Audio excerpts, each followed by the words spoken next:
Sådan en plastikflaske her, den er faktisk temmelig genial. Den er helt tynd, og derfor er den meget let. Den er gennemsigtig, så jeg kan se, hvad der er i. Og samtidig så er den så stærk og smidig, at den kan holde på indholdet, og den tager ikke skade af den syre og de bobler, der er i sodavandet. Når jeg putter sådan en flaske i pantautomaten, så kan den blive vasket og genbrugt ca. 20 gange. Til sidst så vil den selvfølgelig være for smadret til at blive brugt til drikkevarer, men så kan den til gengæld bruges til noget andet. For eksempel til sådan en fleecetrøje som denne her. Over halvdelen af den plastik, der er i trøjen, det kommer fra gamle genbrugsflasker.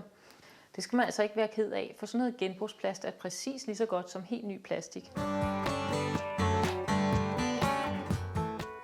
Der findes mange forskellige typer af plastik, og heldigvis kan flere og flere af dem genbruges. Plastik det bliver nemlig lavet af olie, og med de stigende priser, og måske mangel på olie i fremtiden, ja, så er det jo rart, når noget kan bruges igen. I de fleste kommuner, der genbruger man den plastik, hvor der står enten sådan et total her, eller et femtal nede i bunden. Tallet det siger simpelthen, hvilken type plastik, der er brugt til at lave emballagen. Så når den er tom, så vil jeg simpelthen lade være at smide den i skraldespanden, men tage den med ned på genbrugspladsen.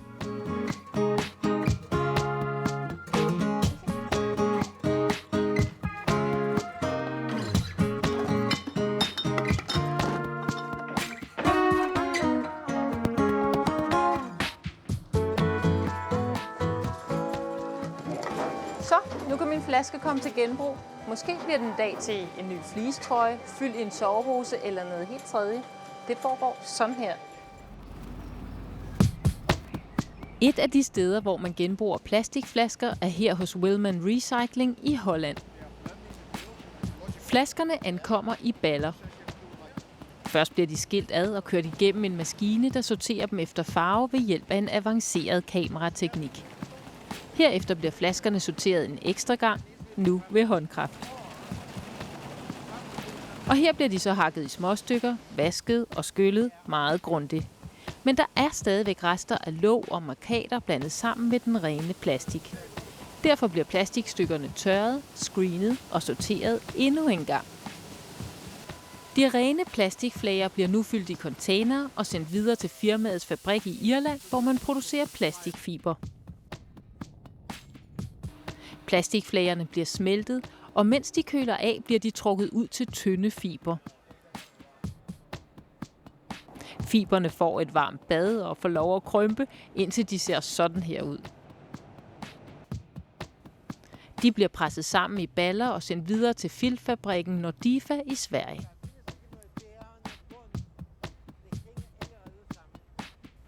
Her ruller man fibrene ud i tynde plader. Pladerne bliver lagt sammen og snoet ind i hinanden på kryds og tværs. Og for at binde fibrene ekstra godt sammen, bliver de gennemboret med nåle, der har små modhager på. På den måde bliver fibertrådene trukket ind gennem de forskellige lag på kryds og på tværs. Alt det gør, at filten bliver sammenhængende og stærk. Så nu er min plastikflaske altså blevet til en kraftig filt, som i det her tilfælde skal bruges til en ny og smart stol. Nobody Chair, som Komplot-Design har tegnet. Her skal stolen til at tage form. Filten bliver varmet op på få minutter ved 210 grader i denne her store varmluftsovn. Den varme og bløde filt bliver presset ned i formen. Og vupti, få minutter senere er filten nedkølet og helt hård. En designerstol er født. Og den er ovenikøbet rar at sidde i. Også pæn at se på. Tænk, at sådan en stol her, den er lavet af gamle plastikflasker. Men hvad nu, hvis jeg ikke havde smidt min flaske i pantautomaten, men havde smidt den i skraldespanden?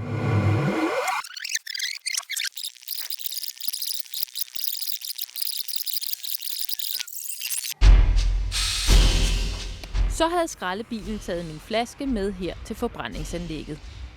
Plastik brænder sådan set udmærket, men hvis vi bare fyrer den af her, så skal man til at lave ny plastik fra grunden. Og det er en besværlig proces, som blandt andet kræver en masse olie. Olie er et råstof, som vi i forvejen er meget afhængige af, og vi ved ikke, hvor længe vi har den endnu. I hvert fald bliver det sværere og sværere at udvinde.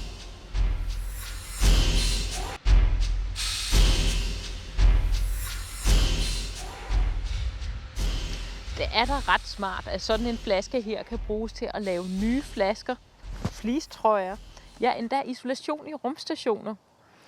Hvis nu jeg ikke havde bragt min flaske til genbrug, og den skulle have været lavet for ny, ja, så ville det have kostet miljøet en halv liter ekstra vand. Sådan her 2 balloner fyldt med CO2, og den der 11 watts pære, den kunne have kørt i 1,5 time. Så der er altså en rigtig god pointe i at bringe sine gamle flasker ned i flaskeautomaten.